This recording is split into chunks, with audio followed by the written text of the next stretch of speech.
Hi, good afternoon. I thought I'd have a go at making a paella. Whilst everyone's in lockdown, you may want to do a bit more home cooking, something you've never done before. I'm currently in Spain, so I thought I'd go traditional. I'm going to do a paella. What I like about something like this is that you can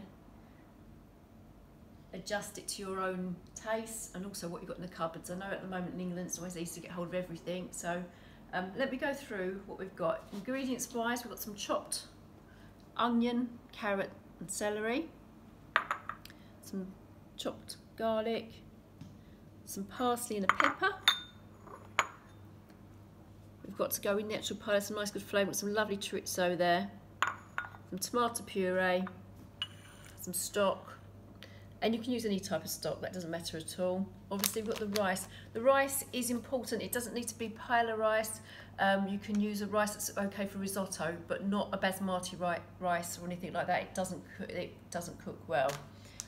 I've also got some paprika, some squid, some prawns, and just a little drop of oil there. Also key, I think what you really do need in a paella is some lemon and some parsley if you can get hold of it. As I say, you can adjust it, so lots of paella will have chicken in. Traditionally you won't have chorizo, but use what you've got. That's it. Okay, we've started cooking. What I've done is get the carrots, celery, onion in there. Just done some olive oil. Just got that in first. Warmed the pan up. Added those. Got the parsley stalks in there as well, and the chorizo and the paprika. Okay. We're just going to cook that out for a few minutes. It's been in there, as you can see, probably a good 5 or 6 minutes now. The colour's come out the chorizo. It's made it go this lovely orange. Right, and we've got our pepper. So at this point we're going to add a few more ingredients in now. It's quite good. If you're able to, get all the ingredients done first like I had. It makes this part of the cooking much more simpler. Here I've got a very small area to cook in, so for me to be organised is really key. So we're just going to cook that off for a couple of minutes. If you had any chicken or anything, that would go in now as well. You want to get everything in here now, starting to get browned off, caramelised and cooked. That's it. Whilst this is doing it, get your kettle on because you've got some boiling water in a minute to go in with your rice. Just give that a few more seconds. There we go. Get a close up of that, how it's coming on. Lovely, thank you very much. Okay, at this point we've got a few more ingredients. We've got, if you want tomato puree, that's ideal. I've just got some sort of passata that I've got left over, so I'm going to add that in at least now. Colour. I've also got some saffron, which is usually a real traditional ingredient in with Spanish food and cooking, and that goes.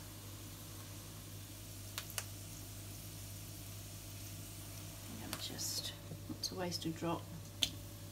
That in like that, and then just got a stock cube. You can use, as I say, normal. You can buy stock already in liquid form, or you can get a cube. I have to admit, usually what you pay for with stock is the quality. The cube's not quite as good, but it will be absolutely fine for this. Give it a good mix in, let that just cook down for a little bit more. Let's give this a bit cool more.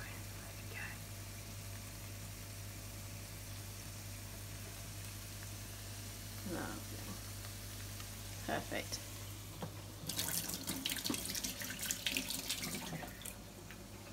Okay, we're cooking away.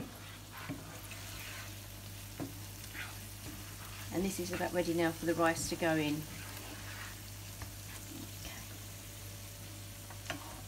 Here we go, we've got the rice. I've got a big cupful here. This is about 250 grams and there's 3 of us and that will be plenty. You want to give this a really good coat. All the flavours you've got in your pan, you want them to be on your rice at this stage because that's what's going to be absorbed. We're going to add some water to this. We don't want the rice to just be absorbing the water. We want all the flavours in here. Let's get that in. There we go. Can you see? It's lovely. It's soaking it all up. You can see it just absorbs everything now. Okay, got a little bit of pepper at this stage. There we go, and a nice pinch of salt. We've got the chorizo, so obviously that's got a saltiness already there, but we'll need a little bit more. We're going to cook this out and then we'll come back right at the end and I'll show you how we add the seafood and the final touches. The rice will take about 15 to 20 minutes to absorb all the liquid we're going to put in here. It'll be nice, and you don't want it to be too soft. Obviously you don't want it to bite back at you either, so here we go.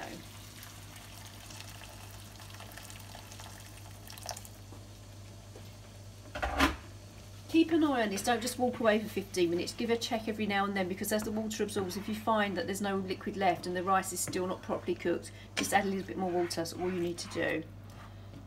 There we go. Again, really good mix, get all those flavours working for you.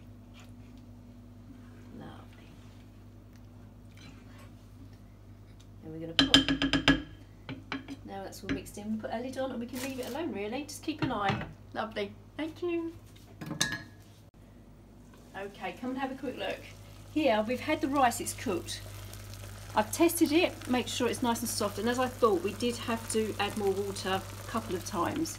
What I've just done is just put through the seafood now. As you can see, we've got the prawns in here and the squid. This is pretty much almost there, another 60 seconds or so. That's lovely. I'm going to put the lid back on and that will be finished. Whilst that's finishing off, just a couple of points. If you prepare prawns from whole or anything like that, when you look at them, when you pull off the heads and the tails, if you can see the vein, which you probably will with a whole prawn, you just need to slice down the back of it very carefully and the digestive tract comes straight out. It's quite simple. It's not essential, but for me I think it's a good little thing to do. Just thought I'm going to mention we've got our camera lady here as well, Livy. That's it, perfect. She's been helping me all afternoon prepping and filming. She has done our parsley. We've got a close-up of that. And we've got some lemons ready to go as well, so we're nearly there. You don't need much else. I mean, something perfect for paella is just some crusty bread, which we'll have with ours. You don't really need anything else. This is a meal all in one pot for you. If anyone's interested, I will put up the ingredients and the actual recipe online for you to have a look. And if anyone's got any questions or anything, you please feel free on Instagram or Facebook to give us to put your questions up for. That's perfect. Okay, just getting that off the heat now. We don't want that to stick and dry out. There we go. We have our chorizo and seafood paella. I'll tell you what I'll do, I'll just get one wedge just to get the lemon going on here a little bit. There we go. And we'll add some more in a second. Can you get that in? Make sure you get a little bit of everything, obviously.